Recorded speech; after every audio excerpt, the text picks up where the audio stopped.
আমার বয়সের থেকেও এশিয়াটিকের বয়স বেশি। এজেন্সি কতটা নিয়ে কী করলো বা ব্র্যান্ড কী করলো এটা আসলে আমার দেখার বিষয় না। আমার কমিশনটা আমার কাছে থাকলেই হয়েছে। রাদার দেন কাউকে ভিডিও দেখে এনভি করার থেকে you should make your own video. আসলে আমার কাপল ব্লগ বানানোর ইচ্ছা আসলে খুব একটা নাই। আমাকে ডানা ভাই হিসেবে চিনুক, ডানা ভাবি না। আমাদের জন্য অনেক বেশি উপযোগী, কারণ হচ্ছে আমরা ইনফ্লুয়েন্সারদের আমাদের প্রপার গাইডলাইন থাকে না, বা ব্র্যান্ডের সাথে ডিল করার জন্য আমরা কীভাবে ডিল করবো এটা আমরা বুঝি না। সো আমার মনে হয় এই প্ল্যাটফর্মটা অনেক বেশি ইম্পর্টেন্ট, বিকজ আমাদের অনেক ব্র্যান্ডের সাথে ডিল করার লাগে। সো ইন্ডিভিজুয়াল কিন্তু আমরা ডিল করি না, we deal through the agency. So আমার মনে হয় একটা এজেন্সির সাথে যদি প্রপারলি আমরা অ্যাসোসিয়েট হই, অ্যান্ড দ্য এজেন্সি যদি অনেক পুরনো হয়, যেমন এশিয়াটিকের নাম আমরা অনেক বছর ধরে শুনছি, আমার বয়সের থেকেও এশিয়াটিকের বয়স বেশি। So they are very expert people, they know যে কাকে দিয়ে কী ব্র্যান্ডিংটা হবে, কী ভালো হবে।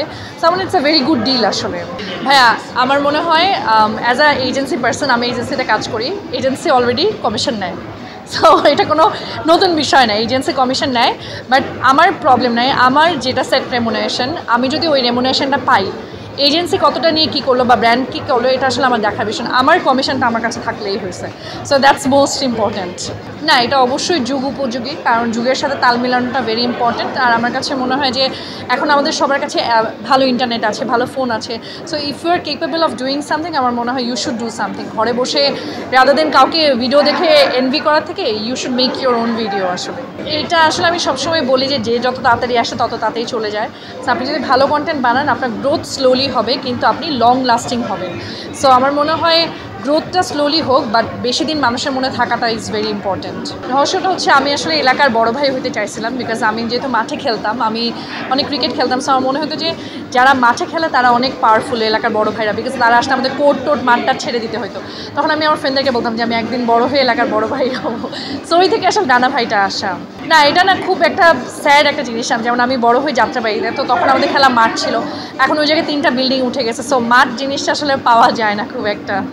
এটা হচ্ছে বিকজ আমার কাপল ব্লগ বানানোর ইচ্ছা আসলে খুব একটা নাই। অ্যান্ড আমি হয়তো বা ক্যামেরার সামনে অনেক কমফোর্টেবল, আমি হয়তো বা 10টা মানুষের গালি শুনে আমি কমফোর্টেবল, বাট ওই মানুষটা কমফোর্টেবল নাই হতে পারে। সো যে কমফোর্টেবল না, তাকে জোর করে ক্যামেরার সামনে এসে স্ক্রিপ্ট দিয়ে জোর করে কিউট কাপল দেখানোর মানে কিছু নাই।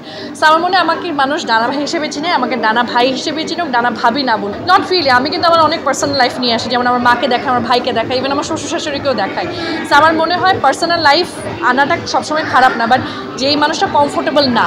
এখন যেমন আমার একটা ফ্রেন্ডকে নিয়ে আমি একটা ভিডিও বানিয়েছিলাম, তারপর ও আমাকে একদিন যে শুধু কী কমেন্ট আসছে, তো ওখানে গালি আসছে। আমার ফ্রেন্ড 2 দিন প্যারা খাইছে যে দোস্ত আমাকে নিয়ে কেন গালি দিল। So not everyone is comfortable আসলে। সো সবাইকে নিয়ে আসলে মানে যে কমফোর্টেবল তাকে আনাটাই বেটার। না, not really, because lot of people যারা হচ্ছে they try to play safe, যে সব কিছুতে কথা বলে না, সব কিছু।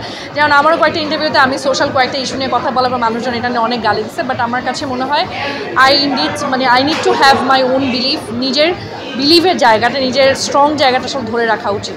না, পরিবারের ক্ষেত্রে অনেক প্রভাব পড়ে। লাইক আমি একটা স্যাড স্টেটাস দিলে, আপনার বিয়ের পরে যেটা প্রবলেম হয়, একটা স্যাড স্টেটাস দিলে, বিকজ আমি লেখালেখি করি, তো এটা লিখলে মানুষজন মনে করে এই তো পরের দিন নিউজ হয় যে ডিভোর্স হয়ে গেল। সেটা পরিবারের উপর অনেক ইম্প্যাক্ট ফেলে। এটা ফেলে না যে তা না, আমি যেটা বললাম যে আমি অনেক স্ট্রংলি নিই, সবাই নিতে পারে না। তো এটা একটু হ্যান্ডেল করতে হয় আর কি, because you need to show the proper care to your family that yes I am there for you. তাইলে দেখা যায় ফ্যামিলি একটু চুপচাপ থাকে। না, এটা আপনাকে করতেই হবে, কারণ I do care for people, I do care for the people that around me. তো আমার আশপাশের মানুষের আমি আমার বন্ধু বলে, আমার পরিবারের মানুষ বলে আমি অনেক কেয়ার করি। তো আমার নিজের আমার এমনও হয় যে আমি নিজেরটা দেখি না, আমি আমার তাদের হ্যাপিনেসটা দেখি, বিকজ এই মানুষগুলো হ্যাপি থাকলে আমার। সো এটা আপনাকে নিজে ভালো থাকতে গেলে এই মানুষগুলোর খেয়াল করতে হয়।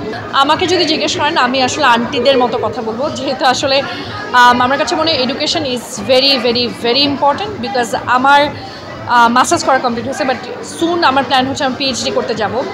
তো আমার কাছে মনে হয় যে এডুকেশন ইজ ভেরি ইম্পর্টেন্ট, কারণ আপনি সোশ্যাল মিডিয়াতে যখন একটা কথা বলেন, you are the face of the social media, or you are representing nation. তো আপনি একটা উল্টাপাল্টা স্টেটমেন্ট দিবেন, পরের দিন এসে আপনি আবার সরি বলবেন, তারপর 2 দিন পরে উল্টাপাল্টা। এর থেকে আপনি যখন বলবেন, you have to be clear about your thought, যে আমি এটা এখন বলছি, এই জন্য বলছি, এইভাবে। সো আমার মনে হয় যে আমার মনে হয় আমি সরি আসলে খুব একটা বলি না, কারণ আমি যখন বলি I know what I am talking about. সেই জন্য এডুকেশন ইজ ভেরি ইম্পর্ট্যান্ট। আচ্ছা, এইরকম কোনো প্ল্যান ছিল না আমার। আমি অনেক ভিডিও বানাইতাম, সো আমি আমার প্রোফাইল এমনিতেই দিতাম। সো একটা টাইমে দেখলাম যে ফোনের মেমোরি ফুল হয়ে যাচ্ছে, তো আমি পোস্ট করা শুরু করলাম যে ফোনের মেমোরি খালি থাক, ফেসবুকের ভরুক। তারপর দেখলাম যে সবাই অনেক অ্যাপ্রিসিয়েট করা শুরু করছে, কারণ মেয়েদেরও হিউমার থাকতে পারে, এটা আসলে খুব একটা নিতে পারে না। সো ওইখান থেকে আসলে শুরু করা।